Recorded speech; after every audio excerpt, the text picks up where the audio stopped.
Hey everybody, this is Rob, and today I'm going to teach you how to make a dust boot for your CNC router using Fusion 360.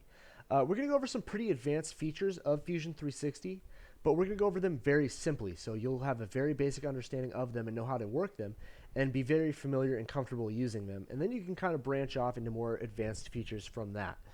But I want to start by saying this is going to be a 4-part video because I am new to YouTube, so I am limited on how long of a video I can upload.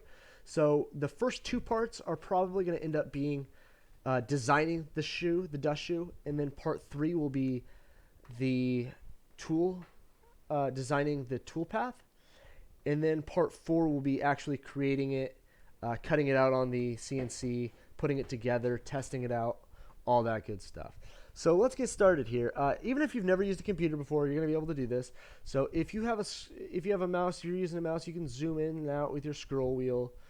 You can also orbit, and there's 2 ways to orbit. The easiest way is to hold Shift on your keyboard, click in on your mouse, and then orbit.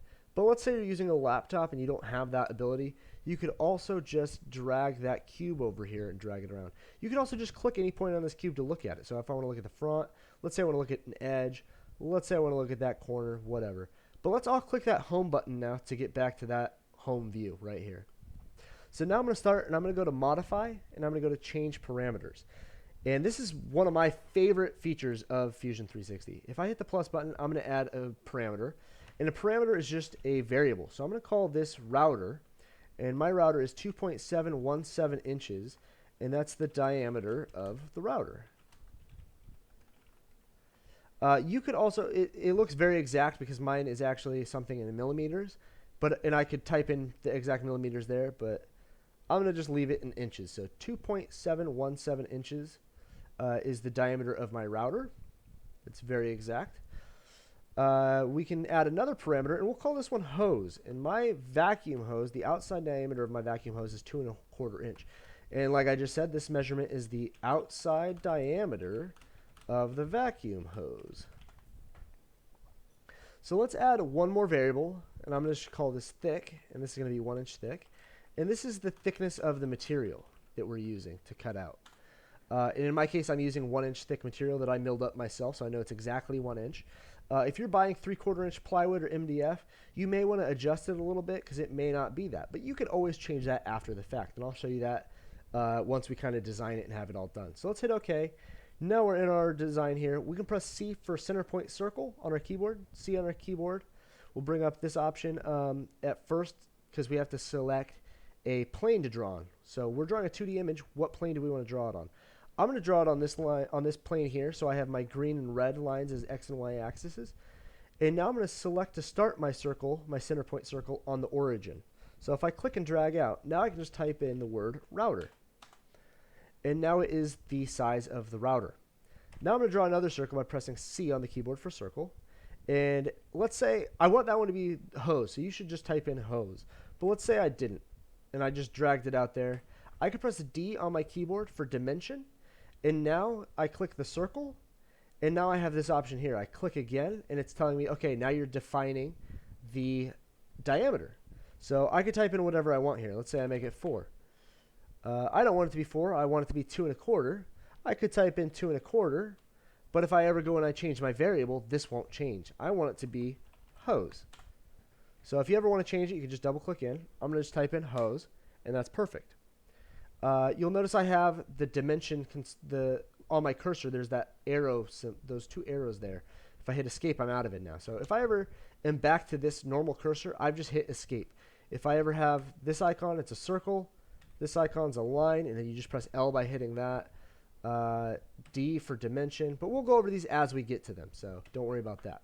But I just like to press escape so I'm out of all things and I'm just in my cursor now.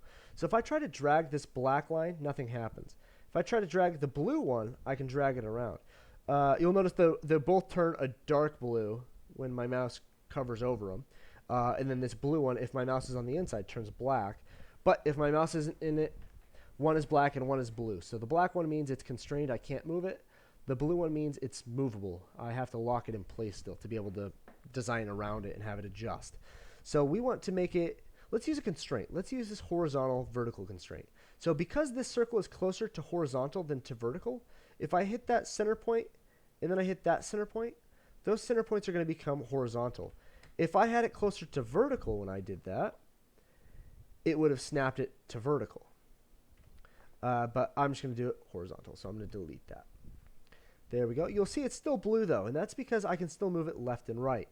So it's locked in place vertically, but I can still move it left and right. So let's press D for dimension, and let's select one circle. And then this would normally allow us to decide how big to make the circle, like we did on this one. But if we click the other circle, now it allows us to create a dimension, a distance between these two center points. So we want to come out of the router halfway, so half the router, plus half of the hose, and then whatever our gap is. So we could do a little equation here. So we could do parentheses router plus hose in parentheses divide by 2, and that'll line those up exactly, but we don't want it to be exactly lined up. We want to have a gap between there. So we want to add, I'm going to add 3/4 of an inch, 0.75. That looks good to me. I'm going to escape to get out of that tool, make it look good. I don't know why that's there, why that's still there. There we go, got out of the way now.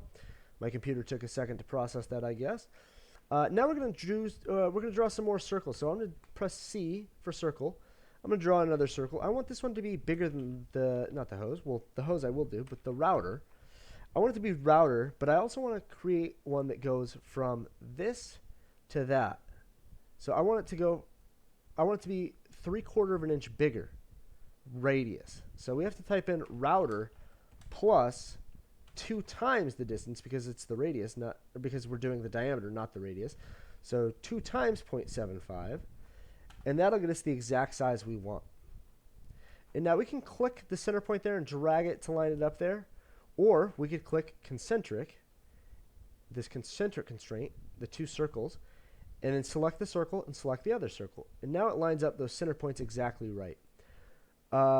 We want to do another one over here. I'm going to draw this one correctly. So I'm going to press C for circle, and I'm going to just start at the center point of that circle, and I'm going to draw it out hose plus 1.5 inch because we have to divide that by 2 for the radius, so 3/4 inch. 1.5 divided by 2 is 3/4 inch, so there we go. Now we're lining up perfect. Now I'm going to press T on the keyboard for trim, and I'm going to trim these inside edges. So the red section is what I'm going to be cutting, and the blue section is what I'm cutting from. So I'm going to cut all of those. Perfect. Now I want to press L on my keyboard, and we're going to draw our first lines. We're going to draw a line from this circle to that circle. But even if you didn't, let's just say I drew it out here, like that. And it looks like that. I can hit this coincident constraint, and I can say I want this end point here to be coincident with that line. That means it's always going to end on that line. And let's say I want this dot to be coincident with that circle. And now I'm going to just exit out of my coincident thing by either hitting escape or selecting it again. Oh, I guess I can't select it again. Press escape. But now that doesn't look good. It's still movable. It's still blue, which means I can move it. And it doesn't look good either. We want it to be tangent to both things. We want it to be very smooth. So the way we can do that is we can hit this tangent one that looks like a basketball hoop. It's a circle with a line that touches it at one point. And we can either select the circle first and then the line, and that now makes that tangent, or we could select the line and then the circle, and that makes that tangent. Another way we could do this is just to draw a line, press L, start on our circle, and as long as I'm closer to tangent than vertical, and I hold shift, it'll keep tangent as I drag. If I'm closer to perpendicular, it'll keep perpendicular when I hold shift. But let's keep closer to tangent, hold shift, and then you just have to line it up on the other one. There's the tangency icon. Now I have tangency all across. Okay, there we go. I think I'm going to call it here for this video. It looks like I got about a minute left before I have to cut. But this is a pretty good stop spot. Actually, you know what? Let's trim these up. Let's press T, and let's trim those inner edges. There we go. Now that looks good. I'm going to stop here, and we'll resume in part 2, which is just one click away for you. Be right back.